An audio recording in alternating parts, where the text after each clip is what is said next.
Israeli PM Benjamin Netanyahu ने बीते साल 8 अक्टूबर को जिस गुस्से में गाजा पर हमला बोला था, अब वो जोश ठंडा पड़ता दिखाई दे रहा है। गाजा में जैसे जैसे इजरायली बलों ने अपने हमले तेज किए, वैसे वैसे हमास के सहयोगी और फिलिस्तीन समर्थक इजरायल पर सक्रिय होकर टूट पड़े। इजरायल और हमास के कब्जे वाले गाजा में जंगी हालात बद से बदतर होते जा रहे हैं।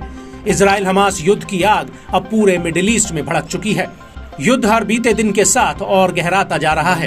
पुराने इलाकों पर फिर जंग शुरू होने से हड़कंप मच गया है। इजरायल की खुफिया एजेंसी मोसाद के पूर्व प्रमुख डैनी याटोम ने कहा कि गाजा में बंद इजरायली बंदियों के लिए समय खत्म होता जा रहा है। याटोम ने इस बात पर जोर दिया कि वो बंदियों को वापस लाने के लिए हर संभव कोशिश करने के लिए तैयार है। इसमें हमास की मांगों पर सहमति भी शामिल है, जो दिखाता है कि इजरायल के पास अब बहुत कम ही विकल्प बचे हैं, जबकि गाजा के प्रतिरोधी गुट दिन ब दिन नए कीर्तिमान रचते जा रहे हैं और इजरायल को घेरते हुए उस पर दबाव बना रहे हैं। याटोम ने साफ कहा कि इजरायली बंदियों की वापसी बहुत जरूरी थी, ये देखते हुए कि ये मामला इजरायल को एक समय सभी ऑपरेशंस को रोकने के लिए मजबूर कर सकता है। इजरायल अपने किसी भी जंगी मकसद को हासिल करने में विफल रहेगा। गाजा जैसा है वैसा ही रहेगा, भले ही इजरायली कब्जे वाली सेना गाजा में कई महीनों तक बनी रहे, उसकी जमीनों पर और उसके नीचे लड़ती रहे, फिर भी वे हमास के हर एक लड़ाके यहाँ तक कि उनमें से अधिकतर को मारने में सफल नहीं होंगे। आईडीएफ गाजा में प्रतिरोध के बुनियादी ढांचे या यहाँ तक कि उनके बहुमत को नष्ट करने में भी विफल रहेगा।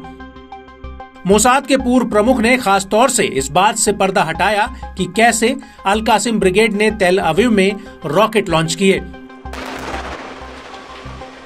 उन्होंने बताया कि मुझे हैरानी नहीं हुई, क्योंकि जैसा कि सभी जानते हैं कि हमास के पास अभी भी रॉकेट लॉन्च करने की ताकत है।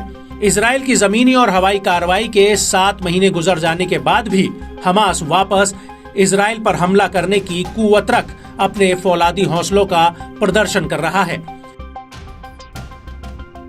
वहीं इजरायल के एक पूर्व मेजर जनरल मतन विलाई ने इजरायल हमास युद्ध के मौजूदा हालात पर चिंता जताई है। उन्होंने कहा कि हमास मध्य इलाके को निशाना बनाने में सफल रहा है। उन्होंने इस बात पर सहमति जताई कि प्रतिरोध अभी भी सक्रिय है। इस बात से इनकार नहीं किया जा सकता कि हमास को नष्ट करना नाम की भी कोई चीज थी।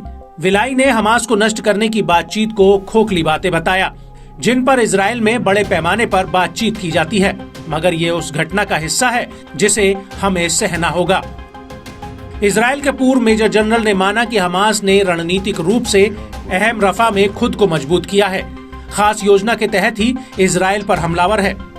यही वजह है कि तेल अवीव की ओर दागे गए हमास के रॉकेट दक्षिणी गाजा में रफा के पूर्व में इजरायली बलों की उपस्थिति से कुछ मीटर की दूरी से लॉन्च किए गए थे, जिससे इस आशंका को बल मिला है कि हमास एक बार फिर एक्टिव हो गया है और वो जबरदस्त तरीके से इजरायल के खिलाफ फाइट बैक कर रहा है।